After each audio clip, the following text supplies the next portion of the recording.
তাসকিন ও মেহেদীর দাপটে সিরিজ নিজের দখলে আনলো বাংলার টাইগাররা। বাংলাদেশের বোলারদের দুর্দান্ত পারফরমেন্সে 129 রানের ছোট পুঁজি নিয়েই 27 রানে ওয়েস্ট ইন্ডিজকে হারিয়ে দ্বিতীয় টি-20 ম্যাচে সিরিজ জয় নিশ্চিত করল বাংলাদেশ। এটি ছিল ওয়েস্ট ইন্ডিজের বিপক্ষে প্রথম ইনিংসে বাংলাদেশের সর্বনিম্ন স্কোর, যেটি তারা ডিফেন্ড করতে সক্ষম হয়েছে।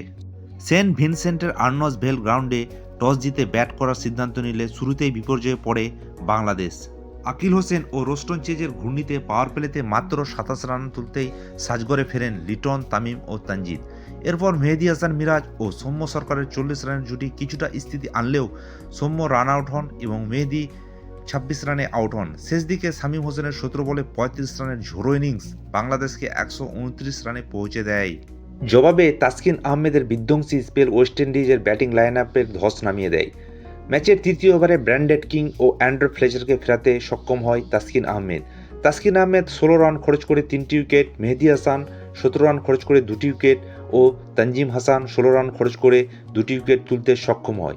ওয়েস্ট ইন্ডিজ 42 রানে 6 উইকেট হারিয়ে ম্যাচ থেকে কার্যত ছিটকে যায়। রোস্টন চেজ ও আকিল হোসেন কিছুটা প্রতিরোধ গড়লেও রিশাদ হোসেনের জোড়া আঘাত ওয়েস্ট ইন্ডিজকে 102 রানে গুটিয়ে দেয়। এই জয় 2-0 ব্যবধানে সিরিজ নিশ্চিত করল বাংলার টাইগাররা।